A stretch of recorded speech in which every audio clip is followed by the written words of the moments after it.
ഞാൻ 20 ദിവസം കൊണ്ട് ആയുർവേദ കോളേജിൽ അഡ്മിറ്റായിട്ട് അവിടുന്ന് ഒരു ചികിത്സയും കിട്ടിയില്ല. ഒരു ചികിത്സയും.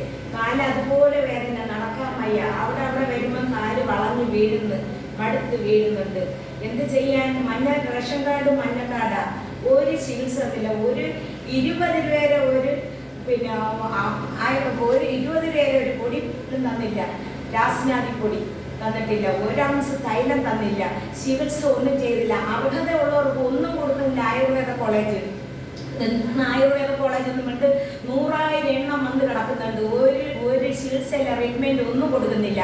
ഇന്ന് ഇങ്ങനെ ആകുമ്പോൾ ആയുർവേദ കോളേജിൽ ആരും പോകാൻ പാടില്ല. ഈ ഡോക്ടർമാരും കൊള്ളൂല, നേഴ്സുമാരും കൊള്ളൂല, ആരും കൊള്ളൂല. ഈ ചികിത്സയില്ലാതെ എന്തിനാ ആയുർവേദ കോളേജ് തുറന്നു വെച്ചുകൊണ്ടിരിക്കുന്നത്? ഒരു ചികിത്സയും കിട്ടാതെ. അർഹതയുള്ളവർക്ക് BPL കാർഡിന്, AAY കാർഡിനുള്ളവർക്ക്, മഞ്ഞ കാർഡ് ഒന്നും കൊടുക്കുന്നില്ല. അർഹതയുള്ള ഒരു ട്രീറ്റ്മെന്റ് കിട്ടിയില്ല.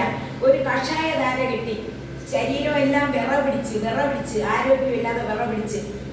കഴിഞ്ഞ പ്രാവശ്യം കിടന്നപ്പോൾ എനിക്ക് അരഷ്ടം, ലേഹ്യം, നെയ്യ് എല്ലാം കിട്ടി. ഇപ്പോൾ ഒന്നുമില്ല, ഒരു സാധനമില്ല. ഒരു കിഴി വേണമെന്ന് പറഞ്ഞ് കാശില്ല. ഒരു പൊടിക്കിഴി വേണം, അതിന് പൊടി തരുന്നില്ല, പൊടിയില്ല. എന്നാൽ കാശ് മുടക്കി ഞാൻ ചെയ്യാം. ആരെന്തെങ്കിലും കടം വാങ്ങിച്ചെങ്കിലും കാശ് മുടക്കി ചെയ്യാം. എനിക്കൊരു നാരങ്ങക്കിഴി തരി, അത് തന്നിട്ടില്ല. ആയുർവേദ കോളേജിൽ ഒരു മനുഷ്യന് പോകാൻ പാടില്ല. ഇങ്ങനെയാണെങ്കിൽ ഡോക്ടർമാർക്കൊന്നും അറിയത്തില്ല, നേഴ്സുമാർക്ക് അറിയത്തില്ല. ഡോക്ടർമാർ പറഞ്ഞാലും നേഴ്സുമാർ ഇല്ല എന്ന് പറയുന്നത് കൊടുക്കുന്നില്ല.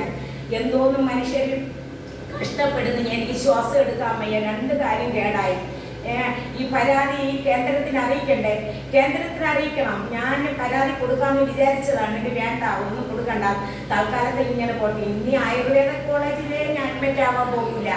ഞാൻ 10,000 രൂപ ഉണ്ടാക്കണം. പ്രൈവറ്റിൽ എവിടെയെങ്കിലും പോയി ചികിത്സിക്കണം. 20,000 ആയാലും 50,000 ആയാലും പ്രൈവറ്റിലേ പോവുള്ളൂ. ആയുർവേദ കോളേജിൽ വെറും അഴിമതി നടക്കേ. ആയുർവേദ കോളേജിൽ വെറും അഴിമതി നടക്കേ.